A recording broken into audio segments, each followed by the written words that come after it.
कई भक्त कहते हैं जी हमें मेरे 3 दिन मंत्र ना जपा, मैंने 4-5 दिन मैंने नाम नहीं जपा। क्यों नहीं जपा? कि टेंशन हो गई थी। अरे भले आदमी टेंशन तो हो जा, खैर टेंशन भी हो जा, लेकिन भगवान की भक्ति भी अपना करता रहे दुखी सुखी हो गए। उस टेंशन को भी पड़ी रहेगी, लेकिन मंत्र भी थोड़ा बहुत कर लेना चाहिए, छोड़ना नहीं चाहिए। अब ये तो मंत्र इस काल ने तो इतनी टेंशन कर रखी है इस प्राणी के साथ में, गिनती है को ना। घर में को वासनी हो जाए तो टेंशन, और छोटे मोटे व्यवसाय में 100 घाटे बाधे हो उसमें टेंशन, पता नहीं कितने प्रकार की समस्याएं हमारे जान में डाल रखी काल ने। काल का ये उद्देश्य है कि ये भक्ति ना करें। जब इनको मनुष्य शरीर प्राप्त हो तब तो इनमें इतनी टेंशन भर दी या विकार भर दिए, कोई घुट्टी लावे, कोई जुआ खेले, कोई दारू पीवे, बीड़ी पीवे, सिगरेट पीवे, कोई 2 नंबर के काम में, कोई कोठी बनाने के काम में, यानी को इनको सबको ऐसा व्यस्त कर रखा है कि फुर्सत है कोई ना। और फिर अब ये है भक्ति का समय आ गया, अब ये भक्ति युग आ गया, भक्ति का काल आ गया, समय भक्ति काल, बिचली पीढ़ी आएगी। और इसमें काल ने कथित पूरा हंगाला दिया। ऐसे ये टेक्निकल जो ना ऐसे बना दिए इलेक्ट्रॉनिक इंस्ट्रूमेंट, जैसे mobile phone, TV, satellite, internet, कि ये जीव जब भी आंख खुले रात में या तो मोबाइल में बकवास देख ले, या सामने टीवी रिमोट से ऑन, उठ कर भी ना जाना, रजाई में पड़ा पड़ा ऑन कर ले, उसमें नाचने गाने बकवास सुन ले, यानी भक्ति से कोसों दूर रहे ये प्राणी। अब इसने कितना कुछ, अभी 20-30 वर्ष से आप देख रहे हो कितना कुछ साइंस ने तरक्की कर दी, या काल गिवन है, इस काल ने दे रखी है। और परमात्मा ने भी ये समय इसीलिए चुना था कि अब ये जो साइंस के इंस्ट्रूमेंट हैं ये हमारा काम आएंगे। एक जगह बैठे और लाखों करोड़ों जगह टीवी में परमात्मा की महिमा को घर बैठे सुन सका करोगे। हम इनमें बकवास क्यों देखेंगे? हम भगवान देखेंगे, परमात्मा की चर्चा सुना करेंगे, तो हम इसका सदुपयोग करेंगे। तो पुण्यात्माओं, ये परमेश्वर कहते हैं जिन हर जैसा सुमरिया अर्ता को तैसा लाभ, ओसा प्यास न भाग ही जब लग दसैनी आब। जिन्होंने जैसी भी भगवान की भक्ति की है उनको उतना ही लाभ अवश्य मिलेगा। और ओस पीने से प्यास नहीं बुझती, ओस चाटने से प्यास नहीं बुझती। प्यास बुझेगी गट गट गिलास पीने पानी के गिलास पिया जब प्यास बुझेगी। तो हम पहले क्या करते थे, दान धर्म कितना करते थे, 2 रुपये चढ़ा दिए को 5 मुश्किल थे, 10 चढ़ा दिए तो बड़े खुश होया करते थे। या 100 रुपये का प्रसाद बांट दिया हनुमान जी के मंगलवार ने, तो ये हमारी पूजाएं थी। तो ये तो हम ओस चाट रहे थे। और अब आप देख रहे हो पाठ के पाठ करवाए जा रहे हैं, भगवान के हवन के लिए जोत के पैसे, जो जोत का घी दान किया जा रहा है, ये गिलास के गिलास पिए जा रहे हैं और इनसे प्यास बुझेगी। कोई पाठ करवा रहा है, कोई वैसे गुप्त दान, खूब वैसे दान दे रहे हैं, तो ये गिलास के गिलास पानी के पिए जा रहे हैं, इनसे प्यास बुझेगी, इनसे आपको पूर्ण लाभ होगा। और सतभक्ति मंत्र करेंगे, आजीवन मर्यादा बढ़ेगी। अब ये टेंशन तो काल ने या पैदा कर रखी है कि भक्ति ना कर सके, लेकिन इन टेंशनों में ही आपने भक्ति करनी पड़ेगी। चाहे रो के करो, चाहे खुश होकर कर लो, दुखी होकर कर लो। मान लीजिए कोई घर का सदस्य उपदेशी नहीं था, उसकी मृत्यु होगी, दुख तो बहुत आता है, क्योंकि हमारा एक हमारे अंदर एक ऐसी व्यवस्था बन गई, हम रह नहीं सकते, रोना भी पड़ेगा, भाई खूब बुरा हाल विलाप भी करेंगे। लेकिन फिर भगवान भी फिर याद रखे, परमात्मा ये क्या ले गए इतने दिन, उन बातों ने ध्यान रखे कि ये क्या लेके गया। अगर हम ये भक्ति कर रहा होता परमात्मा इसको जीवन दान भी देता है, इसकी आयु भी बढ़ा देता है यदि सत भक्ति करता है। और ये लेके क्या गया, सारा जीवन बर्बाद कर गया। तो इस प्रकार इन सब विचारों को ध्यान में रख के, सब बातों को विचार करके और भजन जरूर करें। चाहे याद तो बहुत आते हैं, मृत्यु को प्राप्त हो जाते हैं जो साथी परिवारजन, लेकिन भगवान भी रो रो के मालिक ने भी याद रखे, मतलब भूला नहीं भगवान को। और भी कई प्रकार की टेंशन हो जाती है, किसी प्रकार की कई चिंताएं होती हैं, लेकिन चिंताएं तो हैं, चिंता भी नाम से ही समाप्त होंगी और परमात्मा की भक्ति तक करनी पड़ेगी, इन चिंताओं में करनी पड़ेगी। एक समय एक दरोगा जी जून के महीने में यानी गर्मी के मौसम में घोड़ी पर सवार होकर जा रहा था किसी दूसरे गांव में।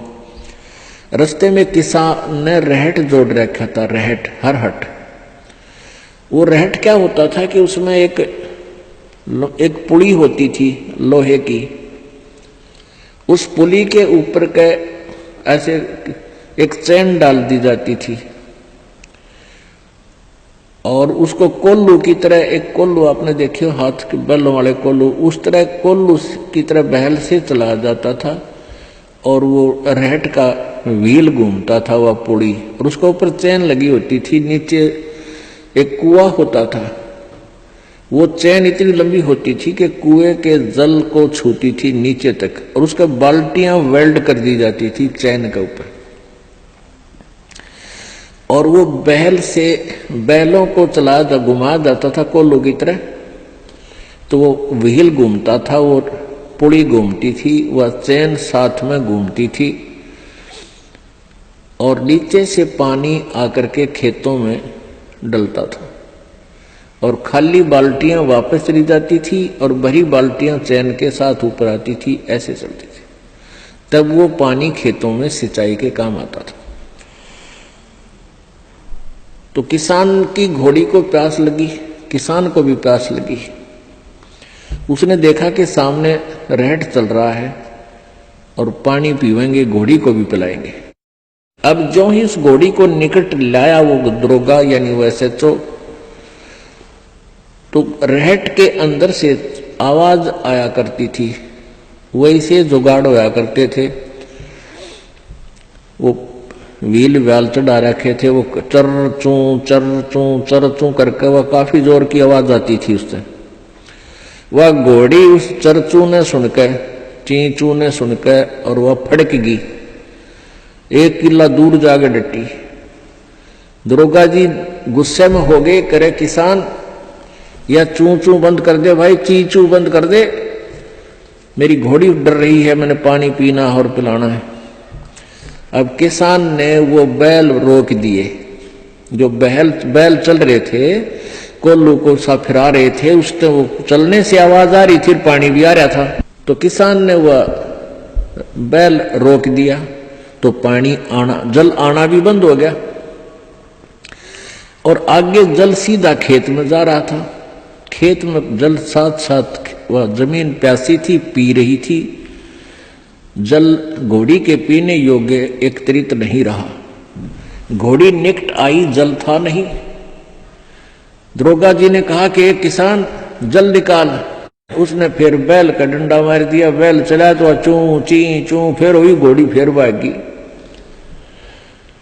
वो किसान को उसने कहा, दरोगा ने गया चू चू बंद करवा, ची चू बंद कर।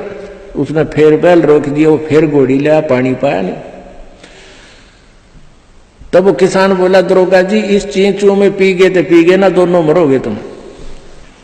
तो ये ची चू में ही पीना पड़ेगा ये जल, राम नाम का भाई।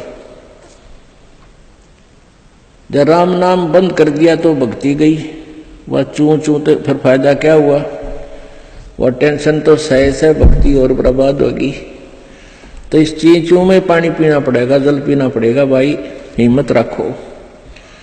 और एक दिन परमात्मा ऐसी कृपा करेगा, या ची चू भी बंद हो जाएगी, क्योंकि परमात्मा के नाम से सब दुख दूर होते हैं। कबीर 5 पहर धन दे गया और 3 पहर रया सोए, एक पैर हरि ना भजा फिर मुक्ति कहां से होए। 8 पहर 24 घंटे को 8 पहर में, पहले 8 पहर होती थी 24 घंटे की। अब परमात्मा कहते हैं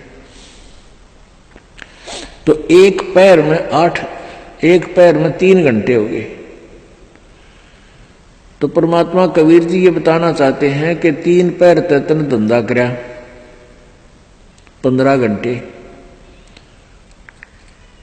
5 पैर तो 3 पैर तो सो गया, यानी एक दिन रात टोटल पूरा कर दिया। और एक पैर हरि ना बजा, 3 घंटे भी भगवान को नहीं दिए तूने। 5 पैर धन दे गया, 3 पैर रया सोए, एक पैर हरि ना जप्यो मुक्ति कहां से हुई। यानी टोटल 3 घंटे परमात्मा ने बता दिए कि पूरे 24 घंटे में 3 घंटे आप भगवान के भजन में अवश्य लगाओ। और उनका ये नहीं है कि स्पेशल एक जगह बैठ के लगा लो, बहुत समय होता अपने पास। जैसे आप जी कोई मजदूरी के लिए जाते हो, घर से वहां तक घंटा एक लगे, मालिक का सिमरण करता जा। बस में बैठकर जा रहे हो कहीं काम, बस वहां भक्ति करें। खेतों में जा रहे हो, खेतों से घर से लेकर वहां तक जो खूब भक्ति करे, अपना मंत्र ने याद रखे। और बहुत से ऐसे कार्य हैं जो काम करते करते भी हम भगवान की भक्ति कर सकते हैं। जैसे खेत में आली हल जोतता है, हमने देखे पहले ही आली में लक्ष्मी चंद की रागनी गाए जाते, हल भी जोड़े जाते। तो आप भगवान की भक्ति भी करे, कभी आरती करने लग जा, कभी भगवान की वाणी बोलने लग जा, कोई फिल्मी गाने गावे है, कोई और बकवास सोच रहा है। तो इस प्रकार हमने अपना सुमरण में 3 घंटे का समय निकालना चाहिए। जैसे सुबह का नित्यनेम आध पौना घंटा लगता है, 15 मिनट की असुर निकंदरमणि 1 घंटा तो हो गया।